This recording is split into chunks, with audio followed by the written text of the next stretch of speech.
Hi, folks. You're with Tacitus today, your pushback channel, and thank you for joining this radio live stream. In this essay, I'd like to talk about something that is doing the rounds at the moment, as to given all the layoffs at Twitter and the resignations and the firings and the coming to work and work hard or resignate type stuff that's been going on there since Mr. Musk took over. There's a claim doing the rounds that the vast majority of the people who are being laid off are women, and therefore the proportion of men that are now on the Twitter staff as a proportion of the total has increased very considerably, and the proportion of women has decreased. Now, I don't know if that's true, by the way.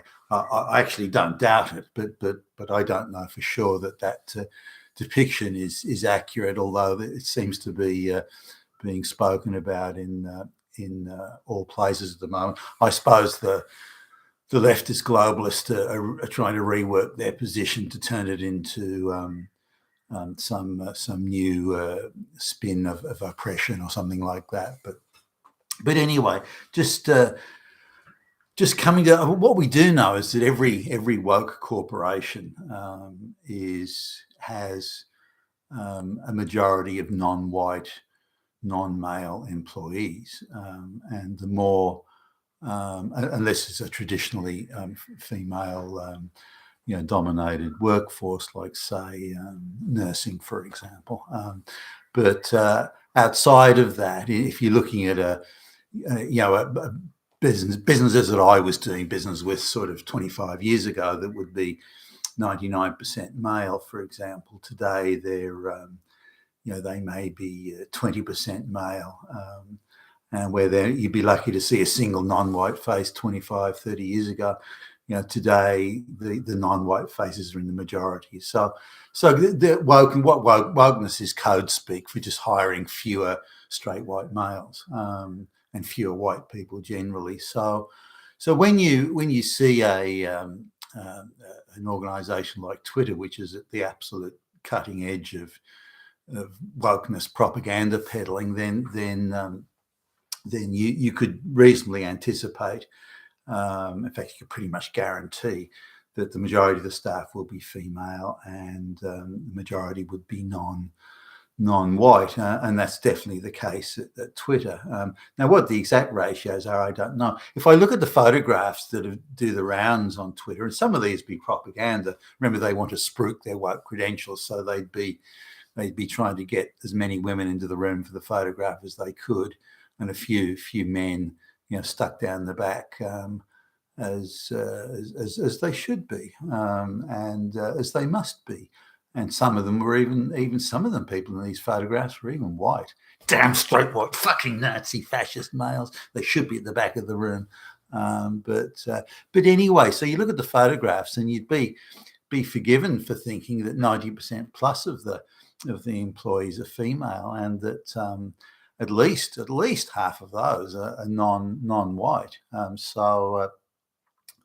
Now, again, that could be propaganda photographs. I sort of remember this a while ago. I was at this sort of trade convention type thing, and there was a politician had come to visit, just really for photo ops and nothing else. But as he was then, he was a straight white guy, but he was there, and they were going to take a photograph of him visiting, and gathered a few people there. But one of his media handlers said, "Hey, there's no women in the photograph, and there's no brown people or black people in the photograph." So there was, and you had to sort of witness this, and I was standing right next to them. So the absolute blind panic that the politician and their handlers went into, just for the window dressing cosmetics of the photograph, by the way. But so they were just randomly grabbing any non-white female they could, and pleading with her to come and stand in the photograph. That's how pathetic it was. I mean, it didn't matter. They could have grabbed the cleaner or the parking lot attendant. They didn't care. They just had to have a non-white female in the photograph. That was all that mattered.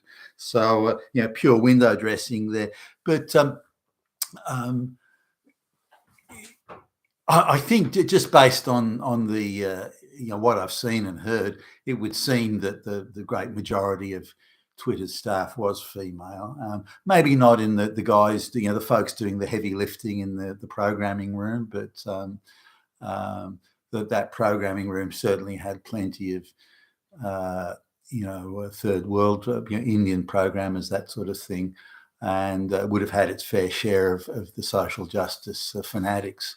And the like, but coming back to this issue of women, let's suppose, for sake of argument, that the Twitter employee base, I don't know if this would include contractors necessarily, but probably did. The employee base was 85% female. Now, straight away, that's a thing. Wow, that is super woke. There is no natural organic way that you would employ 85% female staff if there were real tasks to be performed. You just plain wouldn't do it. Now, if you look at Twitter's payroll, these people weren't being paid chump change, so they were paying what would have been at the forefront of competitive salaries and wages and compensation. So it's not as if they're employing a lot of women on low wages. It's typically where you see women in the majority in any workforce. It's because they want to particularly downgrade the wage levels and just pay the people less. That's pretty much it. So that's not the case with Twitter. They were paying fairly well, and for what, I'm not sure, because a lot of these people weren't doing anything. And there were sundry benefits such as meditation rooms and quite sumptuous meals were being served, and the various sundry or secondary benefits of working there were quite considerable. It was an artificial world, to say the least. These thousands of spoiled brat children running around thinking this was reality. So anyway, the majority of the layoffs have been women. Are we surprised? Now, certainly in every place I go to, the wokeness, is increasing sort of exponentially, and wherever you see women in a majority, you see this fantasy world, this non-reality fantasy world is on full display for all to see. Now, because none of these people are hired in any sort of merit, or maybe some are, but it's rare. But because they're not hired in any sort of merit, they're just hired for ideological, social engineering reasons, then they live in this artificial world, this strange fantasy bubble, and they see their role is as activists and social engineers. The world is a terrible place run by straight white fascist Nazi fucking males. Nazis are everywhere, and their job is to, their job isn't to do any work or anything productive or create anything or produce anything or build anything. Far from it. Their job is to fight back with every fibre of their being against these Nazis, Hitler. And they think, so if they stop a straight white male from having a job or getting a job or, I don't know, getting a promotion or anything like that, what they're doing is they're fighting Hitler. That's what they're doing. And that's a good thing. Well, are you for Hitler? Are you pro-Hitler? Is that what you're saying? You damn fucking fascist, man. So they're really doing great work. If it was the 15th century Spanish Inquisition, they would see themselves as rooting out the devil, because the devil was everywhere. The devil was whispering in the ears of the unwary and encouraging them to get to engage in the most evil deeds. One of which may be being insufficiently devout. So these people had to be rooted out because the devil may be unseen, but the devil was everywhere. And so you have to accuse people of you can just accuse someone. You say, well, Billy Bob didn't go to church on Sunday. Oh, didn't go to church. Well, maybe he was having he was in some sort of congress with the devil. So what we have to do is get Billy Bob into some sort of a kangaroo court, accuse him of it, get him so that he has to prove that he wasn't having coffee and donuts with the devil on Sunday rather than being in church.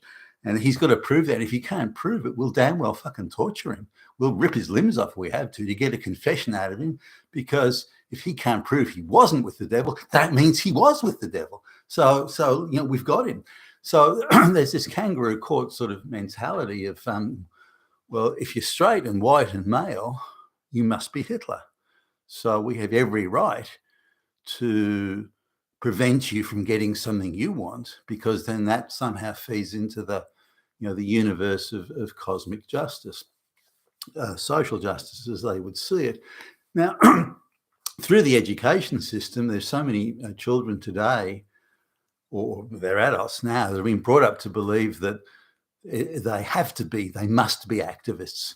The evil, whether it's in climate change or the Nazis or Hitler, is everywhere. It's absolutely omnipresent in every part of life. And their job is the only way you can create a better world is to fight back against all these Nazis. And these Nazis are everywhere.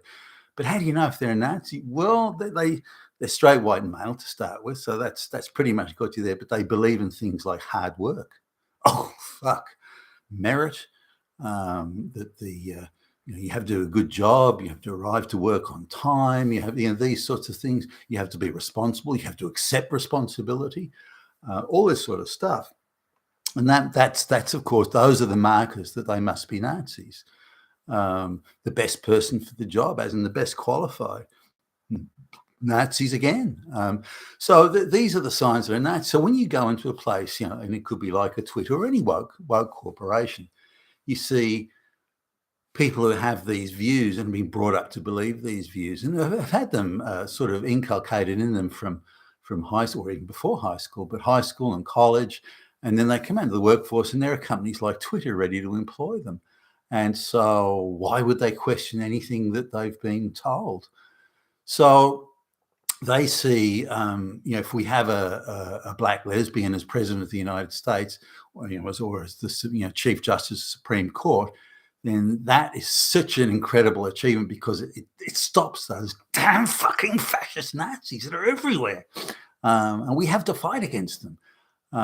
So if you go into these places, they live in this fantasy world bubble where they're not there to do work. They're there to do activism and be paid for it.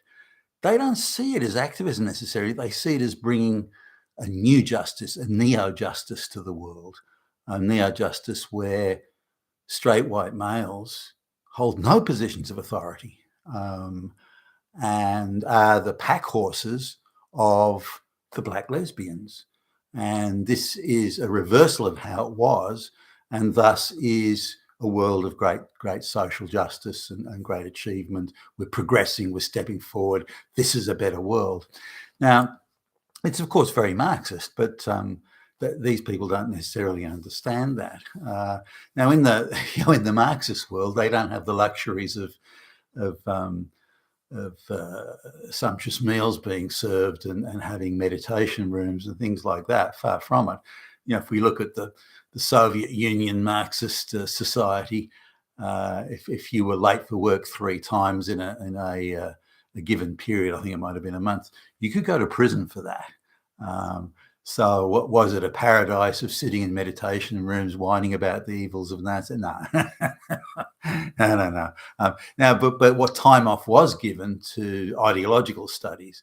So if you wanted to have a meeting on how evil the capitalists were, then time was allocated for that. But there wasn't time. You had to be at work. Otherwise, you didn't have to produce anything or be productive necessarily, but you still had to be at work. And so these are, in every corporation I go into, there's this. It's particularly where women are in the majority. or sections of the company where women are in the majority, such as the human resources department, for example. They have a view that they are social engineers, and they have a view that they are there to change ideologically and socially re-engineer the world, and by doing so, whether it's climate change or getting rid of all straight white males, doesn't really matter. But this will make the world a better place. How will it make the world a better place? Why will it make the world no, they're not thinking that far ahead. It just will. And therefore their mission is to do it. Maybe not necessarily with acute malice. That they really believe that they're somehow doing the right thing. They're fighting back against the Nazis, and thus it's the right thing to do. Who wouldn't want to fight back against the Nazis? What, you're one of Hitler's buddies, are you? Yeah, you fucking fascist. So they think they're doing this good thing. Some of them, of course, are consumed with malice. But this idea of, for example, removing Donald Trump from Twitter. The Indian woman who did it, Vijaya Gadde, whatever her face was, she truly believes that she's done something great for social justice. Why? Because we know he's a fucking Nazi, Hitler. The idea that the guy's the sitting president of the United States, who cares? I mean, mere details. Gee whiz, we're fighting Nazis. We're allowed to do this. So, as indeed they did in the Middle Ages and the Spanish Inquisition. But we're fighting the devil. We're fighting back against the devil. What, are you in support of evil? Are you? Yeah, you fucking. So they give themselves this carte blanche. We're allowed to do it because the other guys are so bad that anything we do, no matter how high-handed, no matter how arbitrary, no matter how destructive, is right because of the incredible evil that we're fighting against. Now, when we look at majority female sort of employee bases, looking at again, here's one here. This is a financial institution, and it's the human resource department. Everyone in the human resource department is either female or gay. I think there was a couple of trans people too, but female or gay, effectively. So there's not one straight white male in there. Now, they've got varying views on the very top echelon, the best paid, most prestigious jobs. They're allocated to through the buddy network. So it's only like the middle managers and below that the human resource department actually gets to decide on who gets the gig and all that sort of stuff. So they dole them out to people on the basis of the victim points. So straight white males having the least victim points, therefore are the least likely to get hired, as any other group is more likely, because merit's not really involved, if at all. So if we look at the Twitter hirings and all the woke companies, they've hired people based on ideology, based on victim points, doing the opposite of how it should be. A merit-based system will primarily ensure that straight white males get the job. Well, hey, let's get rid of the merit system. Let's just get rid of it altogether and hire people based on other criteria, such as their social victim points. Now, when you do that, or any company or any business, that means you've got very few people who are capable of doing any work or even see why they should do it. And if you look at some of the exchanges that Elon Musk has had with some of his employees, some of the female employees, they seem outraged that they should have to be accountable and come to work and actually do work and these sorts of things. They're there for ideological reasons, social justice reasons. They're there to be social engineers. They're there to stop Nazis from having a platform on Twitter, and that's their job. Their job isn't to do any fucking work. So these are the people that are having to leave, and whether they choose to leave or they're getting fired. So social justice, in the sense of whenever you have this majority female workforce, particularly now and particularly along the ideological lines that the Twitter was running, then you've got people who are incapable of doing work, don't damn well see why they should have to do any work. They're there to fight Nazis, not to do work. and they see that their mere presence there is a bulwark against those evil fascist Nazis that are lurking everywhere in every pot plant and every shrub and hedge and so on. So that's their job, and that's what they see they're doing. So whenever you see this majority female workforce, then you know that you're dealing with people that see the world as really just a little girl's doll's house, where you dress up little dolls and put them in little rooms in the doll's house, and everything's very precise and everything's very, I'm going to dress my dolly in pink today and put her in this or that room in the house. I mean, you can do that when you're a child living in a fantasy world with a doll's house toy in front of you, but they still have that same mentality and that same view of the world when they go out into the workforce as women in their 20s and 30s, and they're the ones that have to be got rid of. And if the commercial sector does turn into being a real business sector again, I'm not actually sure it ever will, but if it does, or it certainly won't while the globalists are in charge, then we're going to see radical change in the composition of the workforce along the lines of what we're seeing in Twitter currently. But I think the reason the majority of people getting fired are women is because A, there were so many women there in the first place, but B, they have all been hired. If you like, their employment contract was almost express and explicit. We'll let you live in this crazy fantasy world like you did when you're an 8-year-old child playing house with your dolls, and that was the implicit employment contract arrangement, and they went for it too with their their little meditation rooms and all these little little group sessions where they could all say how evil the Nazis were, and they're the people that are being fired and being got rid of, and rightly so. You've been with Tacitus today at your Pushback channel. Thank you for listening.